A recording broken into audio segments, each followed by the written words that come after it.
yeah, it's an extra there for your support, but also I'm going to talk you through everything. So sometimes it's more fun to not have to worry about a recipe. So here we're just going to get into it. So it's summer. Happy summer, everyone. And when I was thinking about what I wanted to teach this month, it was definitely something to do with the picnic.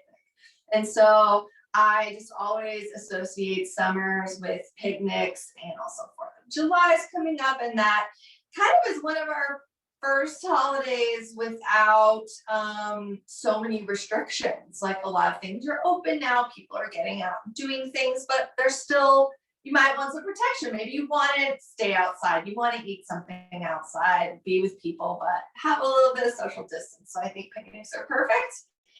And we're going to be making a Greek salad. We're going to be making homemade hummus with roasted red peppers, but if you don't have that, fine, we'll sub something out. And we're also going to make a chia pudding. And so all three of these things, I thought it would be fun to kind of do them in a mason jar. So for example, I have for the salad, I have like a bigger mason jar. For the chia, it's smaller. And then there's a mid-size I actually really like that I'll talk about, but I don't have it with me today. They were sold out at the store. But mason jars are great multi-purpose everything, but you absolutely do not need a mason jar to do this. You can put it in any container. You can make a big batch and put it in a container, and you can make little individuals and put them in little containers, whatever you want to do here. There's no rules. What's also nice about something like this is we're doing it in basically individual sizes, and that just doesn't go for picnics. That goes for maybe you're back at the office and you want some ready grab and go lunches. Maybe that goes for, meal prep, and you just want to meal prep and have everything ready so that you just grab a lunch or a dinner quickly out of your fridge, or a snack or whatever in a portion size. So that's where it comes in really handy. It's really fun to think about portioning things ahead of time and having it ready to go. So and one of the reasons I really like doing the mason jar thing has been, it's trendy.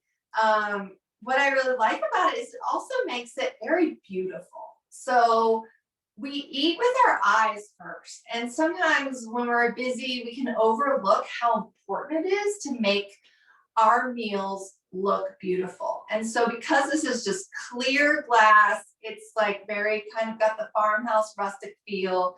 It's really just exciting to look in your fridge and see this beautiful layered salad, or this really beautiful hummus, or this beautiful chia pudding ready to go. And it makes it feel special.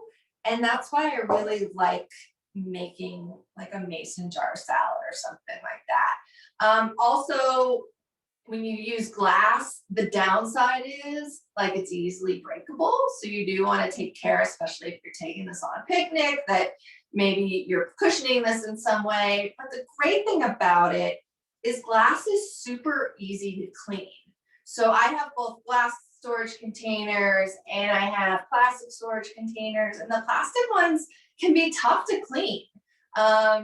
And so I really like glass because it's just like a quick scrub and it like comes completely clean. So that's why I really like that. And it also reduces our use of plastic, which is always a good thing. So those are my favorite reasons why I use the mason jars. So today, this is how the order we're going to do everything. We're going to make a chia pudding, and the chia pudding needs a little bit of attention and it needs a little bit of time. So we're going to start with that first. Then we're going to make our salad, and the only thing we're really cooking today is chicken. So we'll cook our chicken, and then we'll let that cool, and we'll chop up all the other salad components and make our dressing, and then assemble it in our mason jar. And then we are going to move on to the hummus. We're going to make the hummus. I'm going to use a food processor for that. You can also use a blender. Just anything, even like a handheld blender will work, anything that will just mix up those ingredients. And then lastly, we're going to make kind of a fruit topping for the chia pudding, and also put the chia pudding in whatever little jars or containers that you want to put it in. So again, use what you have on hand. We can make this work, and we're going to get started. So let's start with our chia pudding. This is going to be a base of any milk that you want to use. You can use regular milk. If you do, I highly recommend using whole, but I'm actually going to use an oat milk. I have like Oatly here. I do like Oatly. I really like, if you're gonna get Oatly, get the non-fat or like low-fat version, because the like regular version has canola oil in it, and this doesn't. So I do like that. Or you can also use almond milk. You can use coconut milk. You can use any other nut milk. You can home make it. You can buy it. Whatever liquid you want, but it's nice for it to have a little bit of flavor. If you want to go lower carb, I would recommend coconut milk or almond milk. Oat milk has a bit more, it has more carbs in it, and it's also can be troublesome for people who have a sensitivity to gluten. So, just choose wisely, whatever you like. So we're going to start by getting a bowl. So I have several bowls. I'm going to use I'm not going to use too much big of a bowl. I just have a stainless steel bowl. We're going to use our almond milk. We are going to include our chia. So I've got my chia seeds right here. I'm going to use maple syrup, vanilla extract. So I've got, if you don't have maple syrup, you can use anything to sweeten it. And also you can go without sweetening it if you're really watching your sugar, especially if you use something like coconut milk or oat milk that tends to be sweeter. You might not even want anything sweetening it. If you're using an almond milk or another nut milk that isn't as sweet, you might want to add a little sweetness, maybe in the form of honey, maybe in the form of maple syrup, maybe in the form of monk fruit sweetener if you want to go in that direction. And maybe you just want to sprinkle a little bit of regular sugar on there. So it's up to you. What we're going to do, it's really simple. We're going to do a cup and a half. Well, it's a cup and a half of liquid to a half cup of chia. So 2 cups total, 3/4 liquid, 1/4 chia. So I'm just going to go ahead and do a cup and a half of my oat milk. If you already made this and you know you love it, feel free to double it. I feel like 2 cups is a nice amount. If you're using coconut milk out of can, 1 can is 2 cups. Yeah, 1 can is 2 cups, right, Mel? Yeah, so you do like 1 can of coconut milk, maybe a little bit less than 1 can to a half cup of chia. Okay, so let me get this is a 4th cup, so I'm gonna do 2 of those. Just gonna mix my chia in with my liquid. And what's really important here is stirring. So the chia is this really unique little seed that absorbs liquid, and it has an amazing capacity to absorb liquid. So I took a whisk or use a spoon.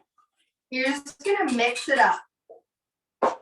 You wanna mix that chia right off the bat because it's starting to absorb that liquid and we don't want it to clump up.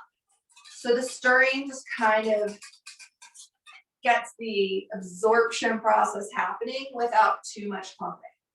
So then we're going to use a half a teaspoon of vanilla extract.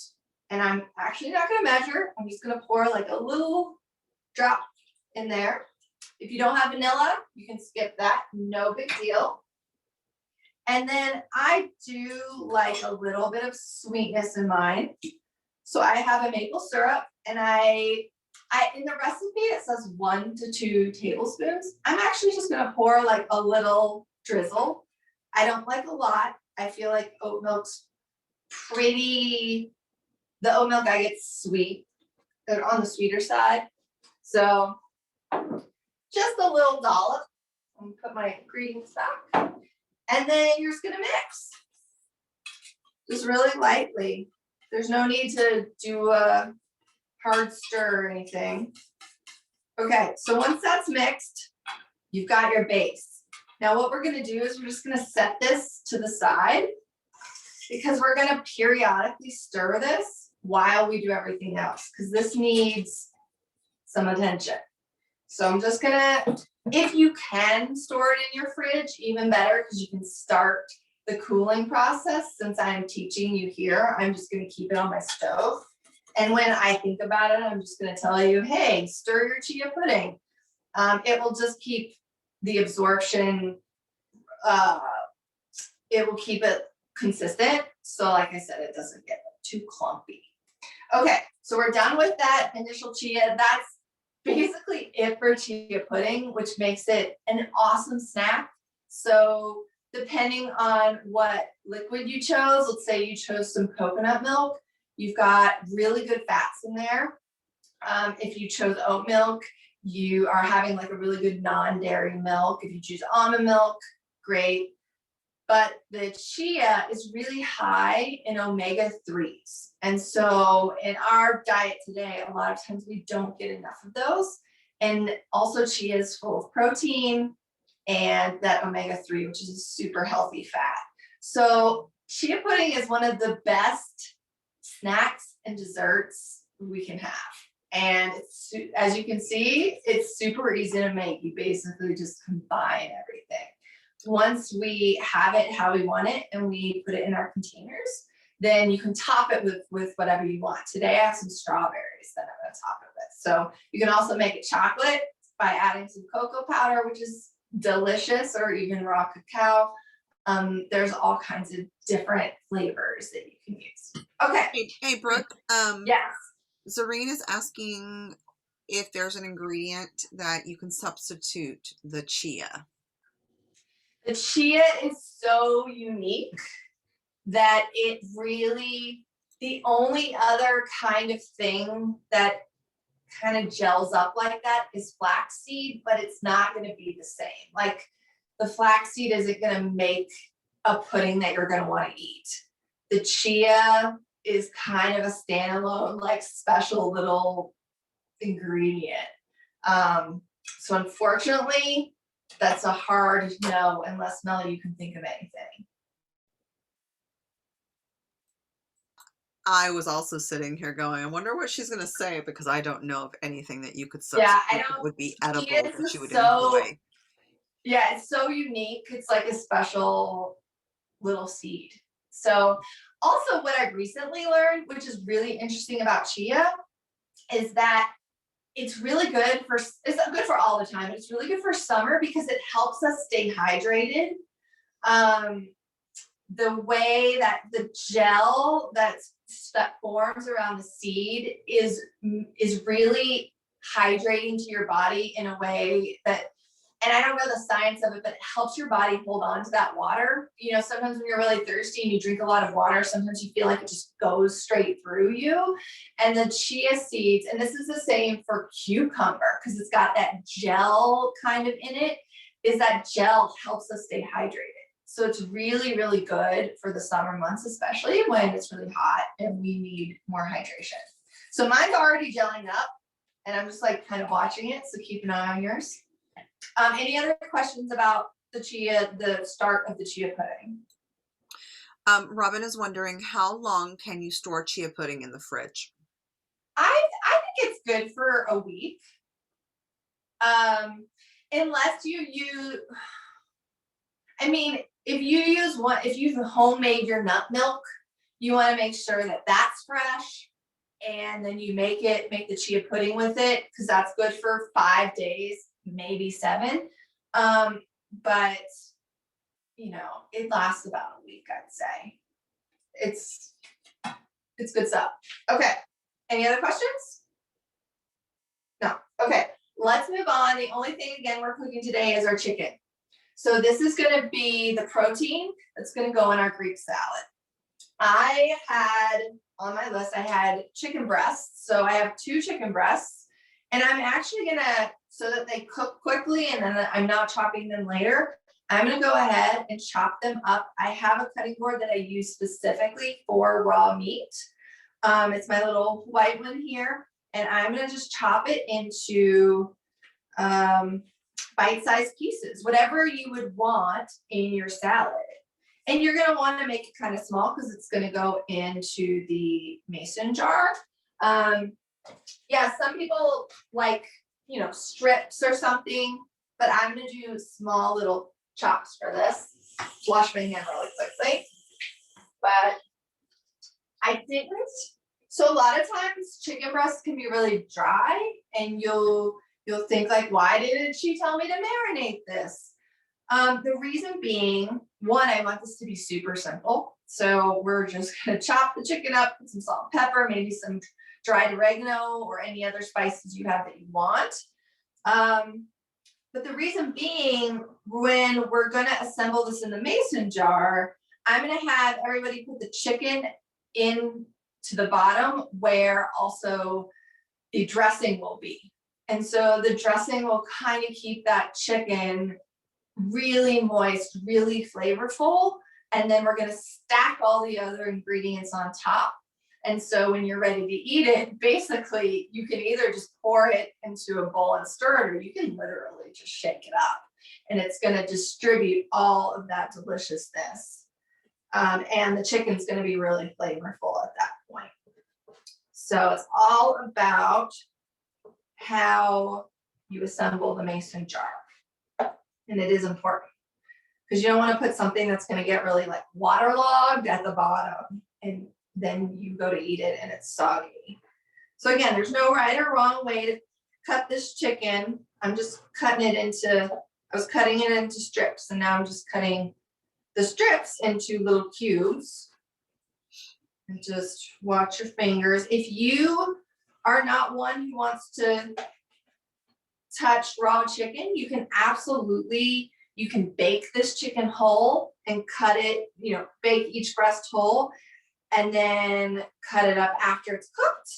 You could poach it, which means you put it in lightly into simmering water and cook it that way. I tend to like to saute it because I feel like sauteing basically means cooking it in some fat.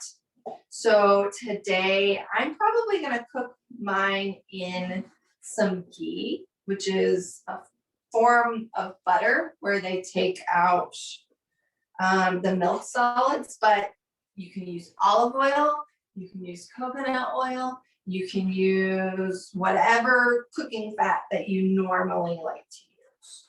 So. And I have a response to your thing about chia, which is fascinating. So chia seeds absorb 30 times their weight in water. And so this is how it helps to regulate the body fluid levels and retain any electrolytes. So yes, okay. Yeah. It's so cool. They're like the coolest little seeds. Yeah. So I'm a big fan.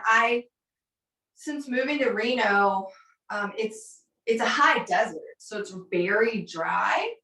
And I was having trouble staying hydrated, just drinking water. And so that's where like fruits and vegetables come in because they're so hydrating, but I was still having trouble. So I started putting chia seeds in my water at night by my bedside. And then in the morning, I stir it up and I drink, you know, I put some lemon in there too or something.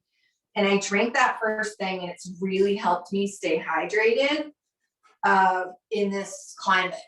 Because I was just like, I was so thirsty all the time. So you can just put chia seeds in a little bit in water even. The pudding is a thicker version, but there's many ways to do it. So I'm just actually going to turn on my heat because this is going to take a minute to warm up. Just on, I would do it medium. And then I'm gonna put a little, like I said, I'm gonna use ghee, but that wasn't actually on the chopping list. So do not worry, use a little bit of olive oil, use a little bit of coconut oil, whatever oil you normally use to cook.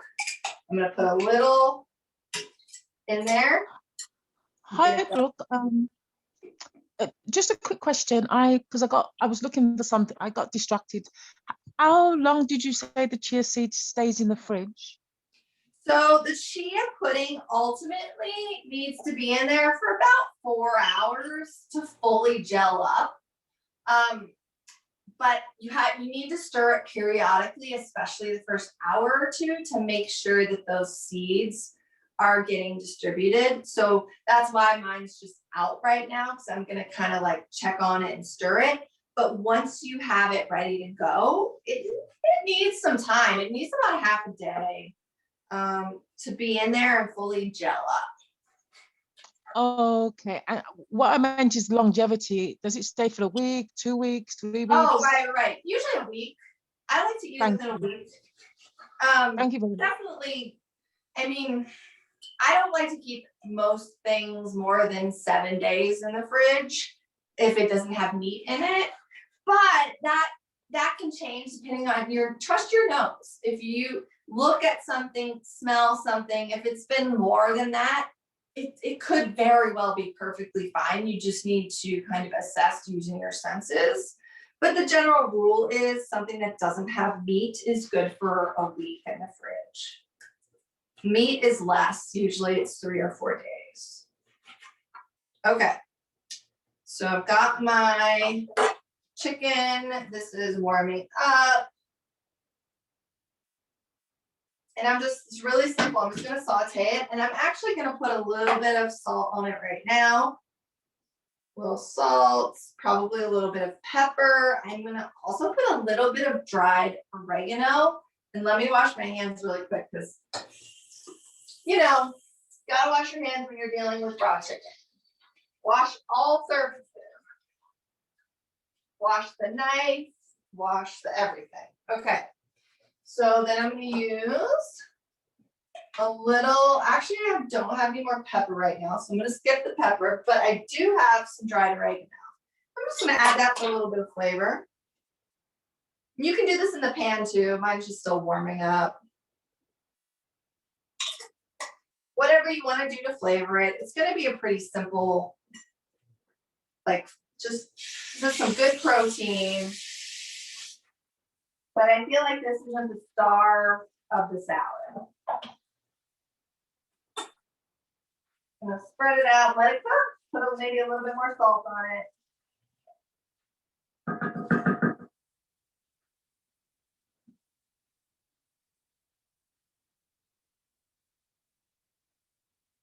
All right, little pepper, which I don't have. Okay, I'm gonna let that cook, and I'm gonna change out my setup here because now it says chicken on it.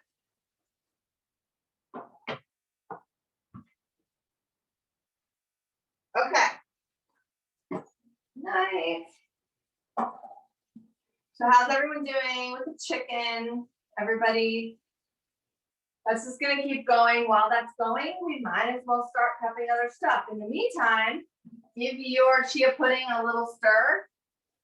So you'll notice mine's really starting to gel up. So it's looking really good. And I'm just gonna let it keep gelling. Okay. So let's get to some chopping. So I don't know, I pre-washed everything, but you absolutely didn't have to do that. But here's what we're gonna do for the salad. We've got the chicken. There's gonna be cucumber. There's gonna be a green bell pepper. There's gonna be cherry tomatoes. There's gonna be feta cheese. There's gonna be a red onion, Kalamata olives, which are the black olives, and fresh mint. So you might notice there's one thing that's missing from a traditional salad, and that's lettuce. So I didn't include lettuce in this, though you absolutely can. But I wanted to really get the most bang for our buck in the mason jar, and lettuce takes up a lot of room. And so I left it out because I decided I was gonna go leafless in my salad. And a lot of people think, you know, salads have to have some sort of green, leafy green, and they don't. We can have bean salads and lentil salads and salads like we're doing right now, which will be a Greek salad, and it won't have, we've got, you know, you can make fruit salad. Just salad means something that's raw, chopped up, coming together to meld the flavors. And so we are going to make the salad without any lettuce. So let's start. You just need to assemble some bowls in order to have I usually have like a little compost bowl or throwaway bowl. So I'll set that up. And then I just have bowls for the different components. So, you know, I'll have like a bowl for the cucumber and a bowl for the tomatoes, etc. There is no right or wrong way to chop your vegetables. This is where you get to get creative. Maybe you like things chopped really finely so that when you take a bite, you have all these little flavors together melding in these tiny pieces. Maybe you like it to be heartier and you like a big piece of tomato because you really want to enjoy that when you take a bite, or you want like a bigger piece of cucumber or whatever. So you're going to slice things based on how you like it. I am a medium person. I like everything like not big, but not small. I like it medium. So I'm going to go through and start chopping my things in like a medium size. So I've got tomatoes. I've got cherry tomatoes, so I'm just going to cut those in half.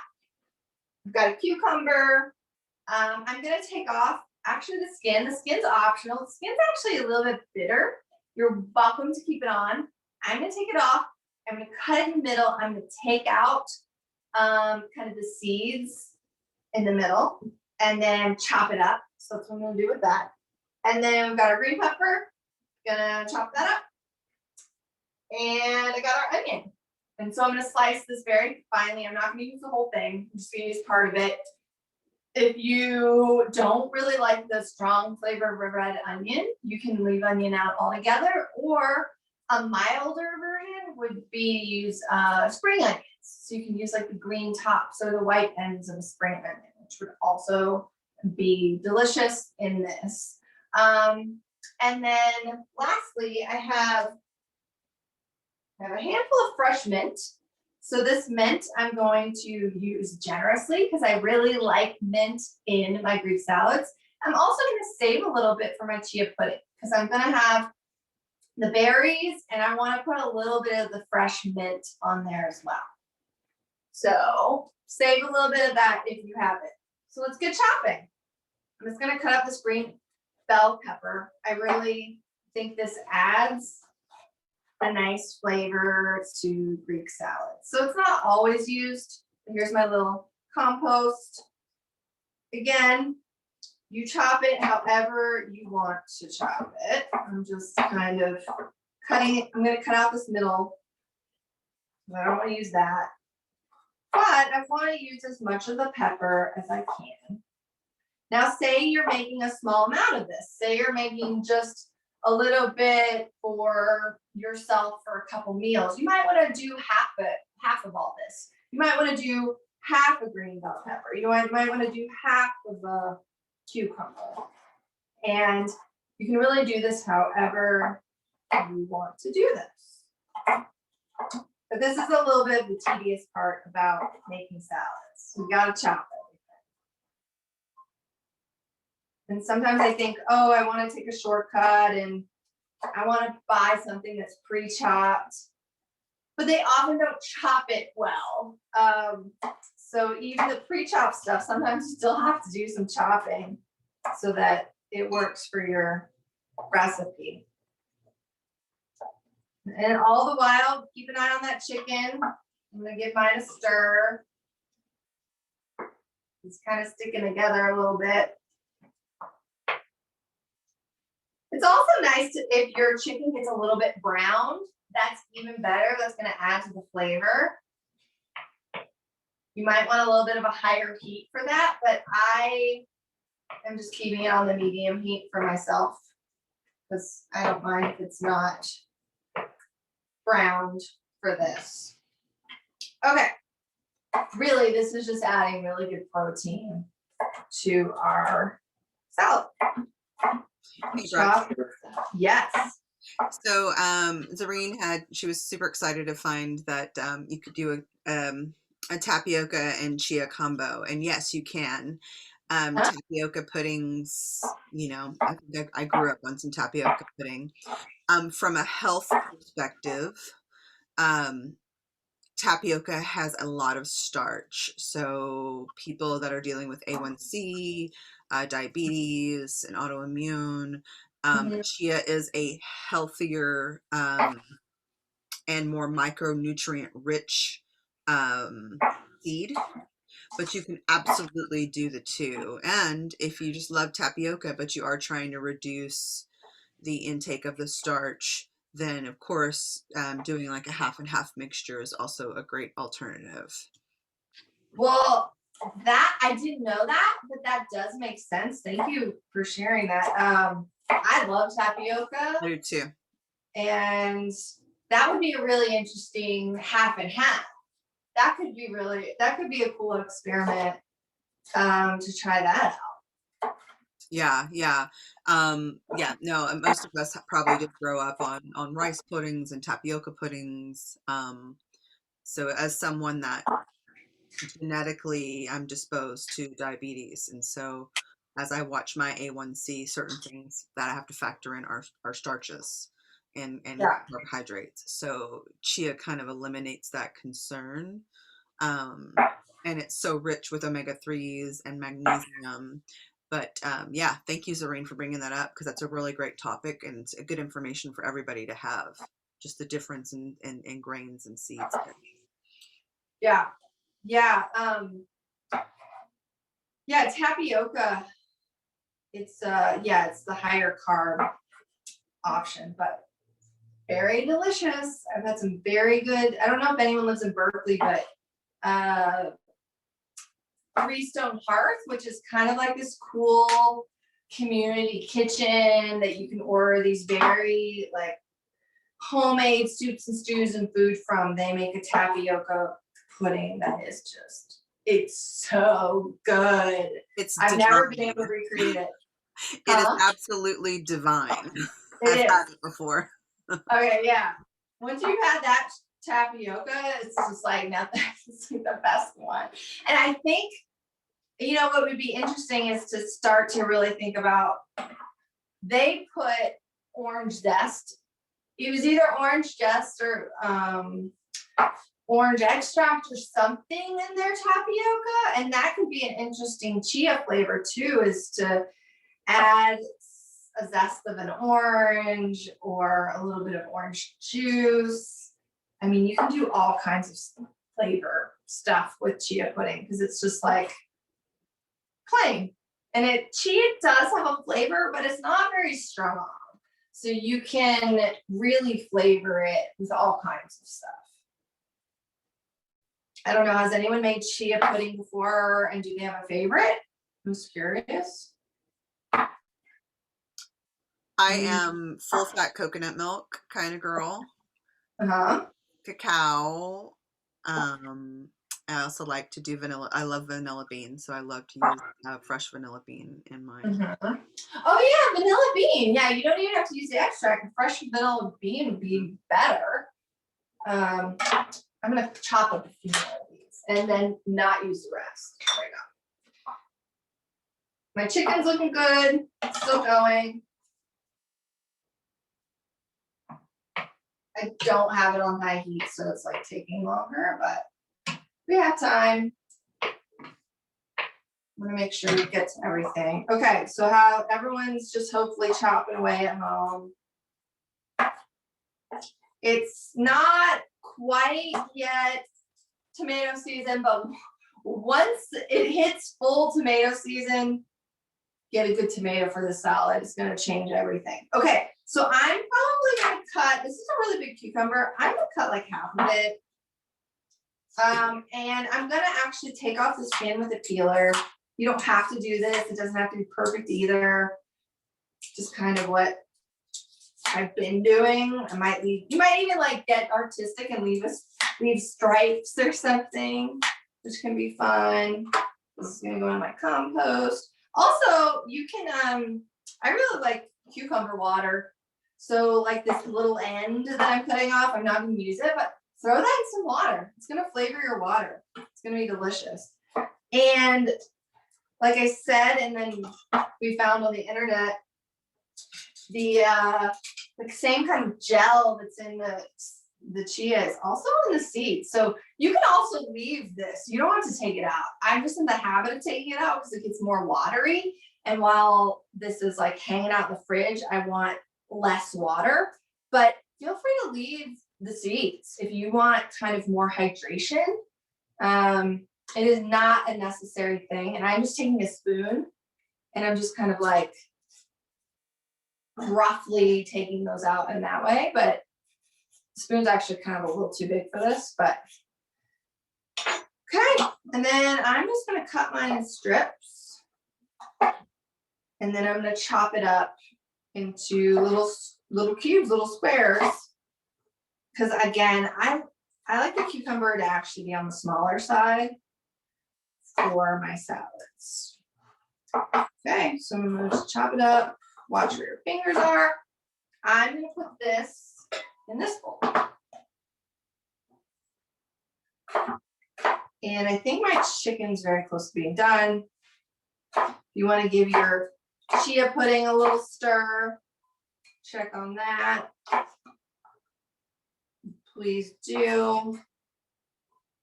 Okay. Cucumber is just quintessential summer flavor. And I used to work at a school where I was like having kids try new foods. And so, I was trying to get them to basically eat vegetables. And I never saw this coming, but the majority of kids liked cucumber. And not just liked it, loved it, which surprised me. And so if your kids don't like vegetables, see if they like cucumber, because the kids love cucumber. Okay, now I'm gonna just cut up my red onion. It's just gonna be, I'm probably gonna cut up a fourth of it. I'm not even gonna cut, I'm gonna cut it in half and then, I don't know, a half to a fourth, however much you like. I'm gonna take the skin off. The red onions tend to be a little bit milder than yellow onions, but again, I'm gonna do like little tiny, I'm gonna be very careful with cutting it because I want them to be very thin so that I don't get like a big chunk of onion. But if you love that, cut it in the way that you love. And I kind of go along the lines of the onion and then do a diagonal so it cuts into the middle. I don't know, onions and salads are polarizing. Like I feel like people love them or they just really dislike them. And I'm gonna turn this off. I feel like my chicken is done. Pretty much, okay, good. Off. I'm gonna let this cool. In fact, if you wanna make it cool faster, which I do, I'm gonna put it on a plate. I'm gonna take it like out of the pan because the pan's just gonna retain that heat. So I'm gonna carefully get this off of this heat. Put it on just like a plate, let it cool, hopefully faster, spread it out. Okay, because we want this to be fully cool. We don't want this hot at all because it's gonna start warming up the things in our salad and we don't want that. So this is gonna cool right here. And I'm gonna continue with my onion and then take that off the heat. So I cut up like a fourth and I feel like that might be the amount I want, but let's see. Let's do, so it's just super thin pieces, but yeah, I don't know. I might want more, maybe not. No, I think this is good. Okay, we're good. How's everyone doing?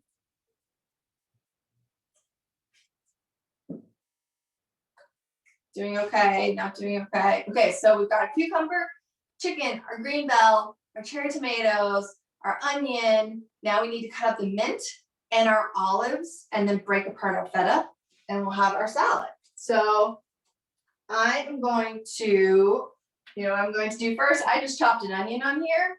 I do not want my mint mixing with the onion, especially if you're going to use the mint in any part of your chia pudding. So you might want to do a quick rinse of all your materials if you had the onion on there, or really from any of the veggies. Let me do that. But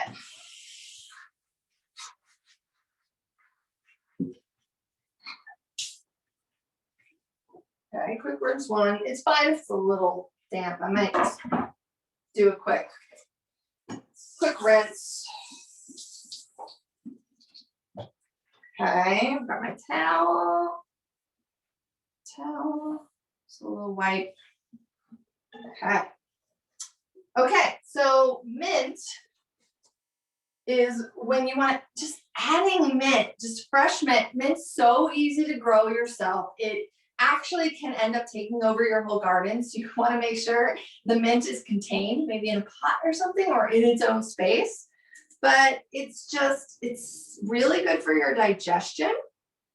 It's got, I said we didn't have leafy greens in here. This counts as your leafy green. This is good stuff. Not to mention it helps with digestion. It's full of nutrients. It smells delicious. I just really like mint, and sometimes it's hard to think of what to add mint to, other than maybe a tea or something. So Greek salad and mint go really well together. Okay. And you can just put as much as you want in there. Like I'm gonna chop mine up, but you don't have to. You can just do a whole leaf. But I want it to be more integrated. So I'm going to chop it up into little strips. And I'm also gonna chop more because I want to add a little bit to the chia pudding topping. But also a really good herb to put in this would be fresh oregano. So if you have fresh oregano, also if you have like a little herb garden growing, fresh oregano would be amazing in this. The mint. I think on that ebook I put basil, and I don't know why I put basil because that doesn't really go that well. Although you could experiment, but I'm like the mint person. Okay, so I think that's probably good. Not extra. I'm gonna chop this up. Just doesn't have to be perfect, just like a little rough chop. Then I'm gonna go the other way. Just want it to be in pieces. And then I'm running out of containers to put things in. There's so many components. So I'm just gonna put this to the side. And now I need to chop up my olives. So olives, also, when I used to be a personal chef, people either loved or hated olives. If you hate olives, you can just leave them out. No big deal. But I really like them, and I think they give a really amazing flavor, and they add some saltiness and also some heartiness to this salad. So I have just a jar. I'm going to use a lot of these because I like them. The recipe calls for like a third of a cup. I'd say this is more like half a cup, but there is some liquid, and I'm going to pour it out. I'm going to chop them up roughly and then add them to the salad. So I have like a strainer here, and I'm just going to do this in the sink real quick. Yeah, this is about a half cup. But if you don't like them, you can just add a little bit or none at all. These are pitted. If you want to save time, you want to get pitted, or else you're going to spend a lot of time dealing with the pits.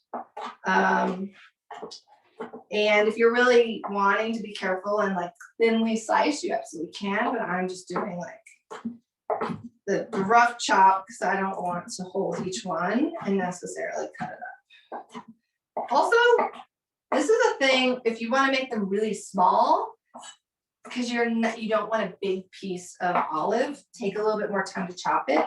I tend to like the olive smallish in this salad because I like just having that little bit of saltiness versus like a huge bite of it.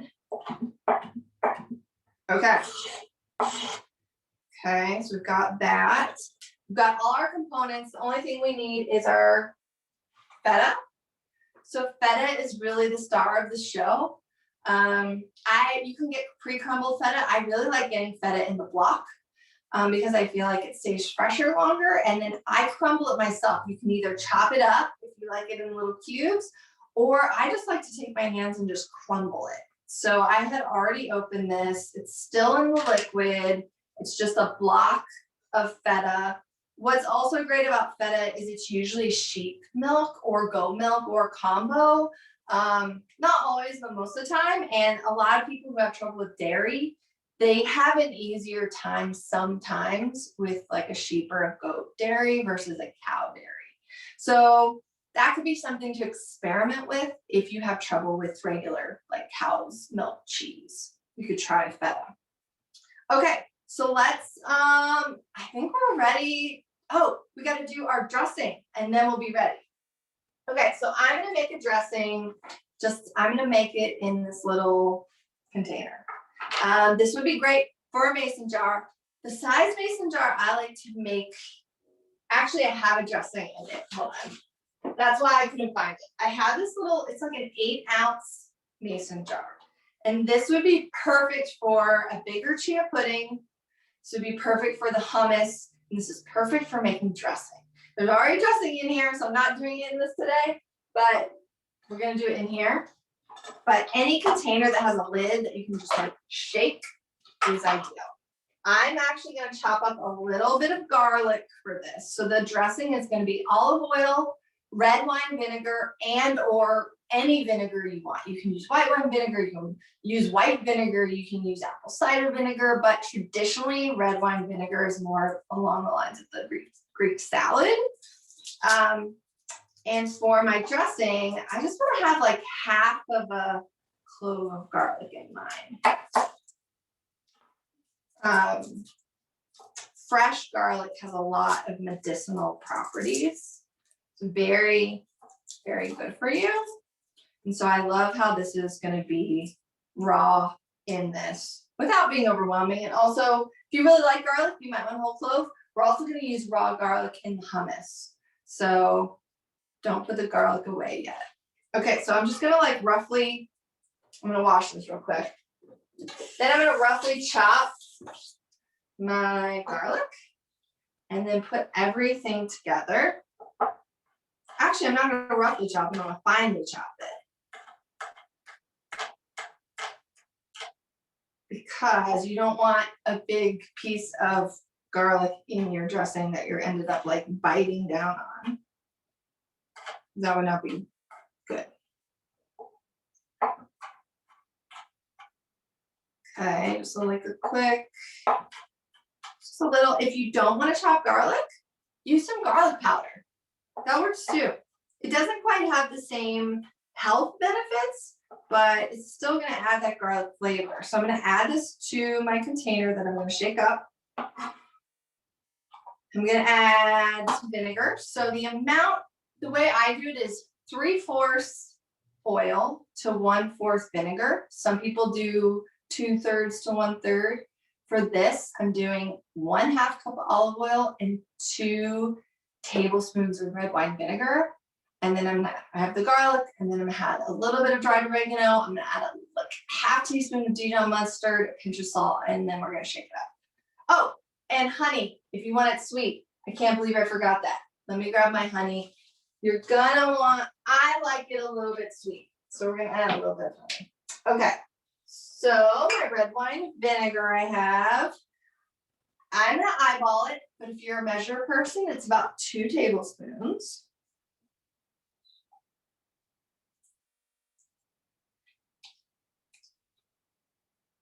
Maybe a little more. Okay.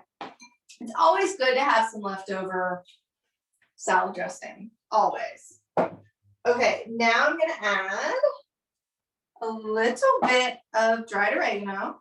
I want a little bit in there. I'm going to add a little, like a half teaspoon of Dijon mustard. You could also use regular mustard here probably too. Dijon just has a little bit more bite to it, I guess. Okay, and I'm gonna add a pinch of salt. Just a pinch, not too much. I'm gonna add a little tiny bit of honey. And really, the thing with this is you can always add more. So just go a little, add more if you need later. And my honey is like getting good. It's getting a little crystallized. So it's not as runny as normal.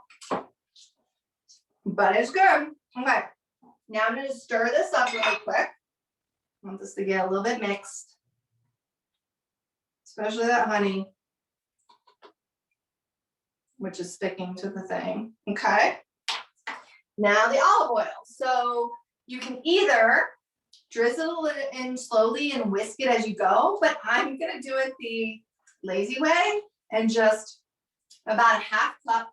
You're gonna pour it in there. I'm gonna eyeball it. Like I'm just gonna look and wait until my olive oil, because you'll see it because it separates, is about 3/4 the amount of, and the oil is about 1/4 the amount. So I'm just looking and seeing that. Okay. Now I'm just gonna put the top on really well, because if I shake it and it goes everywhere, I will be upset. And then just shake it. Make sure all of that good stuff shaken up.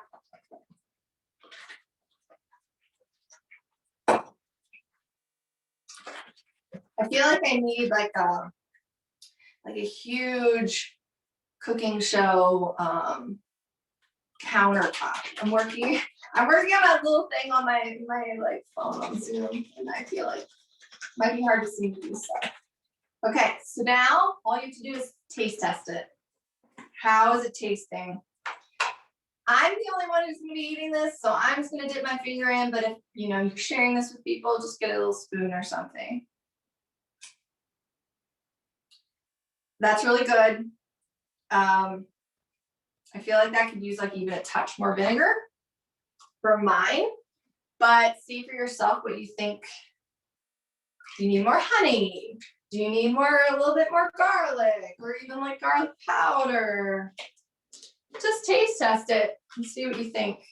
That's where it is, the taste testing. Never just follow a recipe. Always taste test, because something could be missing. I've had a lot of bad recipes that I've made from like recipes online or a book or something. And sometimes all it needs is a little something. Okay, that's good. It's also vinegary, which made me need some water. Okay. So let's check I'm gonna check my chicken. I don't want it to be hot. Still hot-ish. I don't want to put it in yet. While we wait for that, why don't we do the hummus? Okay, so since the chicken is not as cool as I want it to be, actually throwing this in the fridge might help. I'm gonna go do that really quick. I want it to get cool. In the meantime, we've got everything assembled. The only thing, does anyone have a question about all the ingredients for the salad before we like jump over to the hummus? Okay, good. Okay, so we've got all our ingredients, and what this is called mise en place, which is the French term that chefs use for everything in its place. And when you have everything ready to go, ingredient wise, it makes it really organized and quick and efficient to make and assemble dishes. So we have the perfect mise en place here. Okay, so let's move on to the hummus. The hummus is going to be a half a cup of roasted red bell peppers, which you can absolutely make them on your own, but again, we're doing quick and easy. So I have some roasted red bell peppers here. We're going to do 2 cups of chickpeas, which is about a can. If you make them yourself, a couple cups. But the can, I'm going to open the can, then I'm going to drain it. I'm going to rinse it. We're going to use those. It's going to have about 2 tablespoons of tahini, which is a sesame seed butter. And then we're going to use a couple of tablespoons of olive oil. We're going to use about 1 tablespoon of lemon juice, or if you don't have lemon juice, you can use like a white vinegar.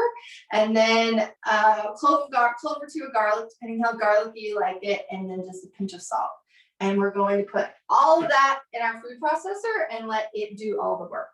So I'm not chopping up anything. The only thing I'm going to do is take the skin off of the, well, I still have half a clove of garlic. So I'm going to take that, and then I'm going to probably use a whole clove. And how I do this is I put the knife on it. I kind of point the sharp side of the knife down, and then I take the palm of my hand and I push to crack open the garlic, and then just peel it right out of the skin.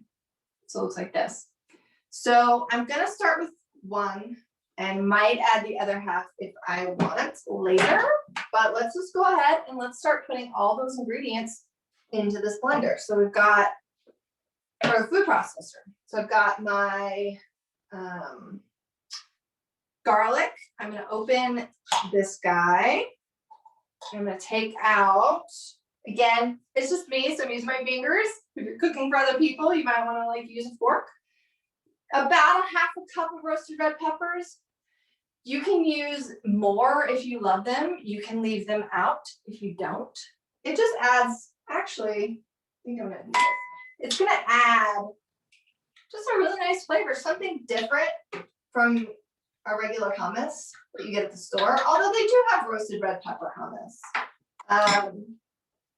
Hey, Brooke, Lynn is asking, I see that you used pre-made roasted red peppers. And so, Lynn, the other option is to take just fresh bell peppers and quarter them up. I like to put a little bit of olive oil, and then I put them in the on a roast, slow roast. They go pretty quickly. Yeah, you can do that. You can even, if you have, I have electric burners, so it doesn't work. But if you have gas burners, you can even roast a pepper on the flame if you even want to do that. Like you can roast it in the oven, you can roast it on a flame. You can do it however you want. Yeah, I just wanted we're shortcutting today. It all around because in summer sometimes you don't feel like turning on the oven because it's just so hot. So this was just an option, but the homemade roasted red bell peppers are going to be delicious if you want to do that. Absolutely. Could you kindly show me the jar, because I've never bought that before, the jar of the red pepper? Oh, it's I think I just got this at Whole Foods, but it's just okay. Thank you. Yeah, sure. Okay, so I've got my red bell pepper, I've got my garlic. I'm gonna add my chickpeas, which means I'm gonna open this, drain it. If you ever make homemade chickpeas, I highly recommend doing it in an Instant Pot. It makes it really fast and easy. But cans are also, again, this was all about not having too much heat in your kitchen. So a can keeps you from turning on that oven. I'm just pouring it into a strainer, and I'm just gonna rinse them. Get some of that juice. Okay, so all this is gonna do, these are just gonna go straight into the food processor. What I love about homemade hummus is you can use olive oil. A lot of store-bought brands use lesser oils to make less healthy oils or more inflammatory oils for their hummus. And this olive oil just makes, I feel like it takes it to the next level. It just makes it so good. Okay, so I've got tahini. So I'm gonna put in, you know, a cup. I like to be generous, but at least a couple tablespoons, maybe a little bit more. And tahini should be a little bit runny. If it's too thick, it might be older and not as fresh. So we're gonna do peppers, chickpeas, tahini. We need some lemon juice and we need some olive oil and some garlic. So I have a lemon. I am gonna chop that up. If you have just lemon juice, you know, feel free to, just like in a jar, feel free to add a little bit of that, but I'm gonna squeeze some lemon, usually 1 tablespoon or so, but again, I like it lemony, so we're just gonna use a whole half, not whole, half a lemon for that. And I'm gonna add a little bit of salt. And then I'm gonna add about 2 tablespoons of olive oil, but also I'm gonna be generous with this as well, not measure. I'm just gonna do 1, 2. Cut. And now the fun part where all we do is put on the lid and let it go. So it's gonna be loud. So hold on 1 second.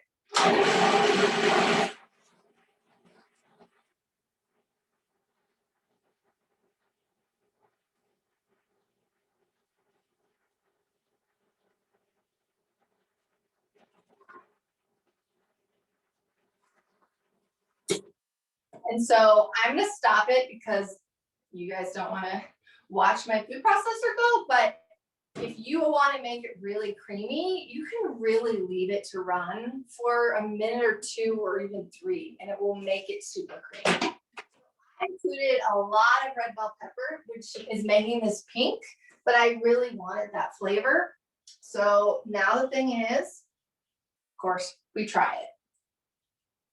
So this would definitely use more time to smooth it out. Mine is lemony. It's, I can taste the red bell. I really like that.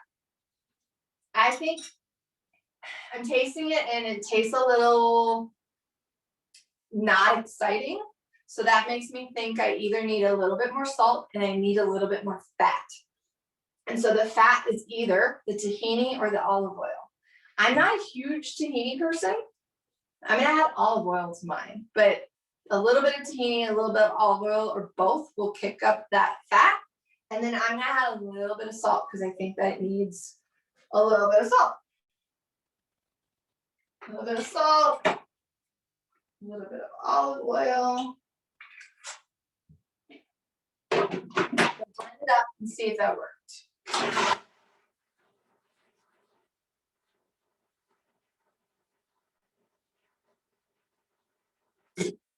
Okay, let's see.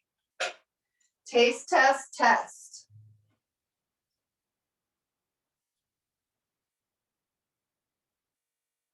I think it's really good. Actually, I think we should need a little bit more salt, and then we're gonna call it. Okay, so homemade hummus, incredibly easy. You can batch cook this. You can put it in containers, you can freeze it. So then you can pull it out and thaw it. And with a little bit of mixing, it's gonna be just as good. So it's super freezer friendly.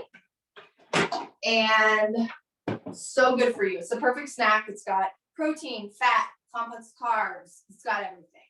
I actually got a little bit of pita to go with it, or you can use, you know, cucumber, carrots, celery, raw red bell pepper. All of that's gonna go so well with your hummus. You can use it as a spread. There's a million things you can do with hummus. So like I said, I think if you were gonna do individual portions, like this size jar would be so perfect for your hummus. I'm going to do it in a little container because that's what I have that's available. But you know, and also if you like the consistency, actually I'm gonna do it over here. If you like it a little bit more runny, you could add like a teensy bit of water. But I like it to be thicker. like this. And it's the perfect snack. Okay, so here's my little to-go hummus for our picnic. So we've got that. Now, let's check on the chicken, because if it's cooled, I want to go ahead and assemble all of our Greek salads. So let's check on that. Okay, this is definitely cooled off, which makes me happy. And I think we are ready to assemble. So I have mason jars here. Again, I'm working in a little bit of a limited space, so hopefully you guys can see this. Where's my other mason jar? Oh, here it is. 3. So first I'm going to add a little serving of chicken. You know, whatever. This was 2 chicken breasts, so I feel like it was, I don't know, at least 3 or 4 servings. So I'm gonna divvy this up evenly between these 3 jars. Because we're gonna want all this good protein. And chicken is one of those meats that's good cold, it's good hot, it's good room temperature, depending on what you're eating. Very versatile. Okay, this is perfect. Again, you know, you adjust this. Maybe you are vegetarian and you don't want chicken in this. You can absolutely, for a Greek salad, you could use chickpeas. I mean, that would be probably very delicious. I'm going to shake this up again. This is my dressing. And I'm going to divvy this up in the bottom of my jars. And actually, now that I'm doing this, I wish I made slightly more dressing. But we can make more later and have a little extra container. Okay, so I've got my dressing, I've got my chicken. Ideally, I would probably have made a little bit more dressing and put a little bit more. Okay, so now I'm going to do my olives. I'm gonna divvy my olives up, put those in there.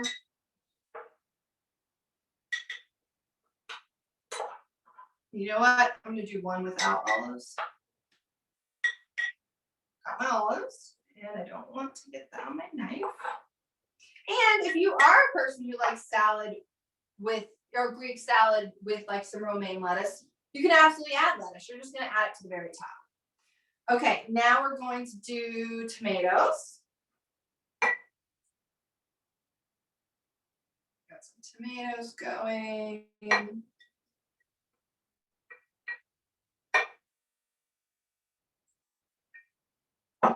Next, we're going to do, I'm going to do the green pepper, the green bell.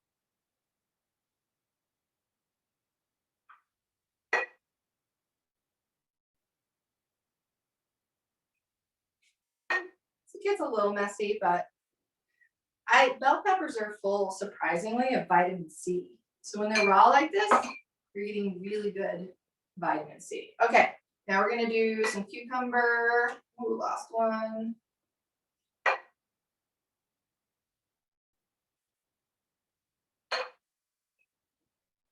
Okay, and now we're going to do, let's do onion. If you're gonna do onion, do a little bit of onion next.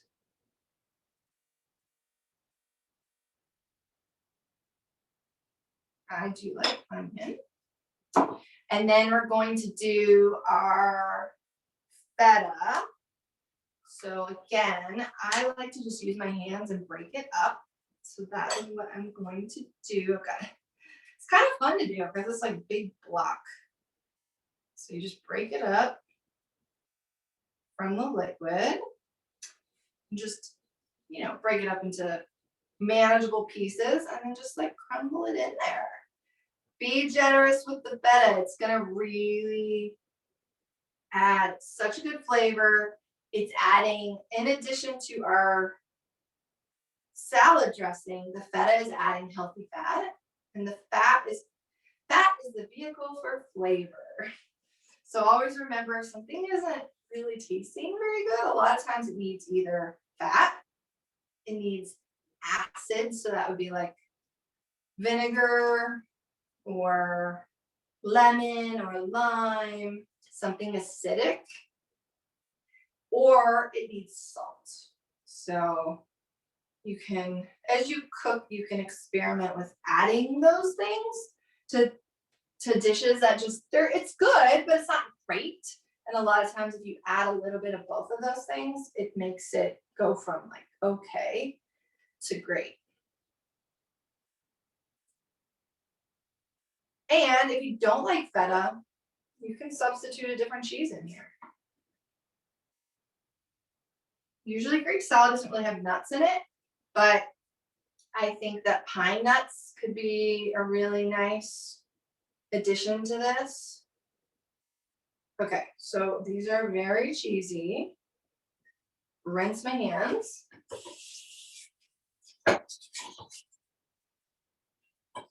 And put away the feta, because I think I'm done with that. Okay, so how are we looking? We're looking very good. I'm gonna put the mint on top. This would also be if you had lettuce, this would be where you would add it in. I'm just gonna add this mint on the top.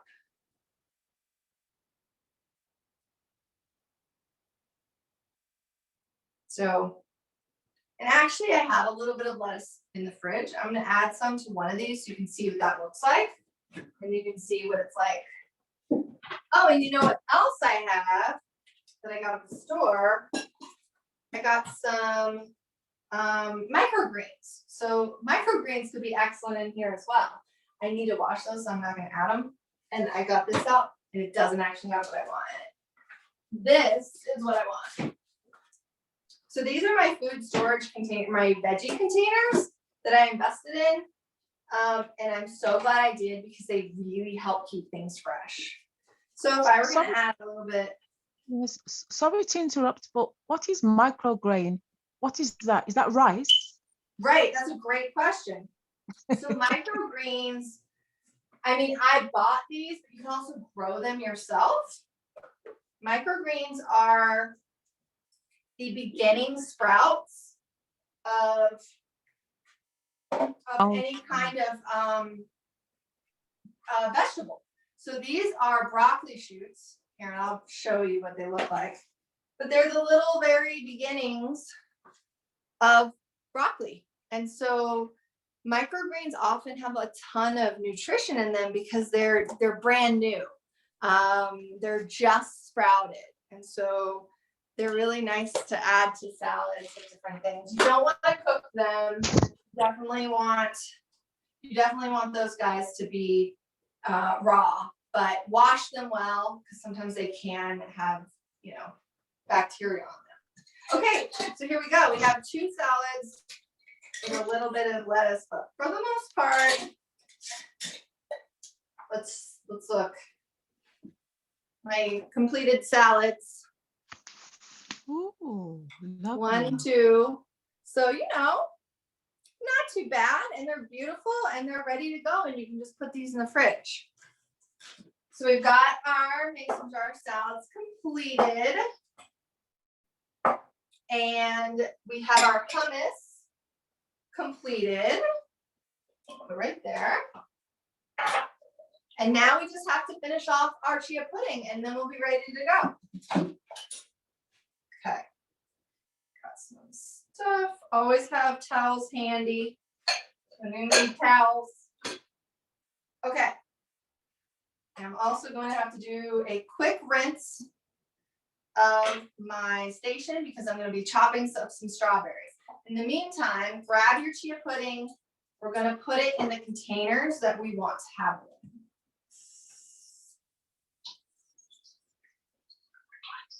in. I'll rinse this off.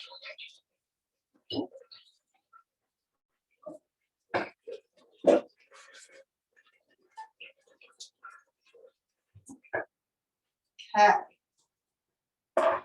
Didn't use that. Garlic. Okay. So what I'm gonna, so any fresh berry is gonna be really good here. And I'm gonna move. So with this chia pudding, I'm going to put it. So for chia pudding, I actually really like these little tiny ball glass jars. They are usually, I think they're 4 ounces. It's like the perfect little tiny chia pudding snack. If you're going to be hungrier, you could absolutely put it in the 8-ouncer. If you want to put it more in bulk, you can put it in a little, any container you want. I am gonna individualize it, but I'm also gonna put it in a big one. So to show you, I'm gonna put it in the little guy. I'm also gonna put it in this one. And I'm going to use, so first, what do we have to do? We have to taste it. So I'm gonna take my whisk out. I'm gonna use the spoon. I'm gonna make sure I like the flavor of this. Should be very mild, a little bit sweet.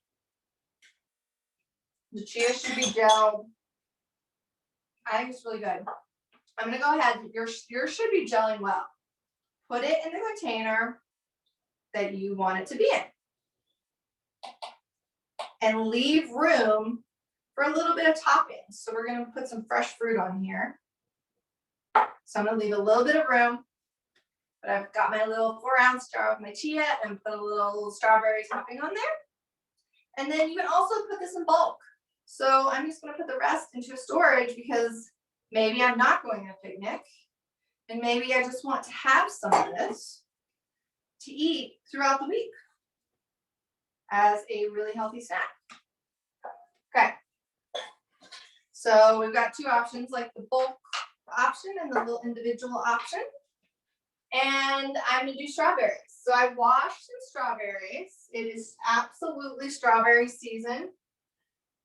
You can keep it simple. You can have blueberries. You can have any sort of fruit that you like that can go in. If you want to keep it simple, you can just chop up the fruit, which is what I'm going to do, and add it. If you want to get a little fancier, you could put the fruit in the food processor with maybe a little sweetener of some sort, or maybe if it's sweet enough on its own, you don't want anything. And you can make it into like a jam or puree, and you can add that on top. If you were going to do that, something that might be really nice would be like Mel said, a little vanilla bean. I did not save my mint, but I have more mint. If I want to chop up some mint, I can put some on there as well. You can make a chocolate sauce for the top, although I really wanted some really nice summer fruit for this because I thought it would be, you know, just your typical summer dessert, but a healthy dessert, which is kind of, I mean, who doesn't want dessert? But dessert doesn't always love me. Doesn't always make me feel great. So I chopped up a couple strawberries here. I'm not going to make a jam today because of time and because I want to keep this easy. But you absolutely can if you just want to rinse out your food processor after you package up your hummus. Spin that up with a little bit of vanilla, maybe a little bit of a sweetener if you feel like you need it, and then just spread it over the top of the chia pudding. It sits right on top and makes like layers. So for this, I am just going to add this delicious, delicious topping to my chia. I'm probably going to chop up more after this is done and add it, but I'm going to add a little bit of mint. I still have some of this mint, so I'm going to chop up a little bit, add it to the top, maybe just of the little one, not of the big one. Some thins, little mint sprinkle, and let me show you what this looks like. So I've got this super cute little chia with the topping of the strawberry, a little bit of mint in my little jar, and then I just put that in the fridge, and it's gonna be the perfect snack, and you can go on your awesome picnic with that. Okay. So wrapping it up. You guys saw everything. We've got the salad, got our little dessert, got our hummus, and grab maybe some pita, chop that up, maybe grab some raw veggies, chop that up, put it in a little bag. Where's my little bag? I don't have I got these reusable bags recently and I love them, and that would be perfect for here it is. So I'm just trying to use less plastic. So I got one of these like little stasher guys, and this would be perfect for like a couple pieces of pita bread or some veggies to go with the hummus. Add that, pack it up in a cooler, keep it cool, make sure it's not breakable, and you're ready to go. So any questions? I mean, we're right on time wrapping up. I feel like we didn't heat up the kitchen too much and kept it simple enough that there are some ideas for shortcuts in there, but you can absolutely do a lot of this from scratch. So I'm gonna go up here because then I can read. I'm glad everyone had a good time. If there's any questions, feel free to also unmute yourself at this point. I'm happy to answer anything, but I mean, how cute is this? It's just like not the cutest thing you've ever seen. So I'm pretty excited about this myself. Yeah, I'm super hungry right now watching all this. In the chat, I put a link for 4-ounce ball jars. Also, it sounds like some people weren't familiar with sprouts and seed sprouts, but broccoli sprouts, there's tons of actual medical research, science on what broccoli sprouts can do to support healthy breast tissue and to help with cyst and tumor activity in breast cancer. So that's really exciting, and they taste really good.